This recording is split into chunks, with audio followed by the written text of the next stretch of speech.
Hi hello నమస్తే welcome to our channel. నేను మీ చార్మి. చిరంజీవి రెండో కూతురు శ్రీజ కొనిదెల అయితే తన ఫస్ట్ మ్యారేజ్ లవ్ మ్యారేజ్ ఏదైతే చేసుకుందో శిరీష్ భరద్వాజ్ని ఇంట్లో అందరినీ పెద్దలందరినీ ఒప్పించి పెళ్లి చేసుకుంది.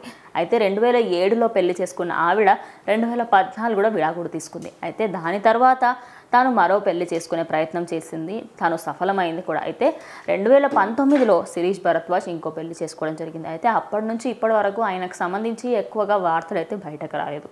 కానీ ఆయన కూతురు ఎవరైతే శ్రీజతోనే ఉండడం జరుగుతుంది. అయితే కూతురికి సంబంధించి ఇప్పుడు అక్కడికి వెళ్ళరా అనేది ఒక పెద్ద ప్రశ్నగా మారిందని చెప్పొచ్చు. అయితే తన రెండో భర్తకి సంబంధించి కూడా ఇంకో పాప ఉండడము, అటు మొత్తంగా చూసుకుంటే పిల్లలు ఎప్పుడూ కూడా శిరీష్ భరద్వాజ్ దగ్గరికి వెళ్ళినట్టుగా అయితే దాఖలాలు ఎప్పుడు చూడలేము. ఆయన ఎప్పుడు కూడా మనకి సెంటర్ ఆఫ్ అట్రాక్షన్గా లేదా లైట్ ఫోకస్డ్గా ఆయన పైన ఎప్పుడు లేదు.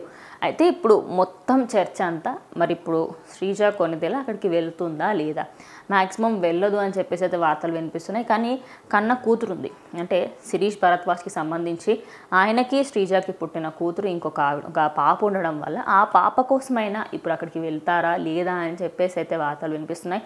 అయితే ప్రజెంట్ ఆయనకి లంగ్స్కి సంబంధించి ఆయన లంగ్స్ డ్యామేజ్ అవ్వడం వల్ల ఆయన కొద్ది రోజులుగా ట్రీట్మెంట్ తీసుకున్నట్టు తెలుస్తుంది. నిన్న సాయంత్రం ఆయన మృతి చెందినట్టు వార్తలు తెలుస్తున్నాయి. అయితే శిరీష్ భరద్వాజ్ మాజీ భార్య అయినటువంటి శ్రీజ అక్కడికి ఇంకా వెళ్ళలేదు. అయితే కూతుర్ని మాత్రం పంపించే ఉద్దేశంలో అయితే ఉన్నారంట. సో వెయిట్ చేసి చూద్దాము అసలు నిజంగా వెళ్ళే ఉద్దేశం ఉందా లేదా అని. ఎందుకంటే చిన్నప్పటి నుంచి తల్లి దగ్గర పెరిగిన పాప ఇప్పుడు తండ్రి అంటే ఓన్ బ్లడ్ ఫాదర్ దగ్గరికి వెళ్తుందా లేదా అనేది చూడాలి.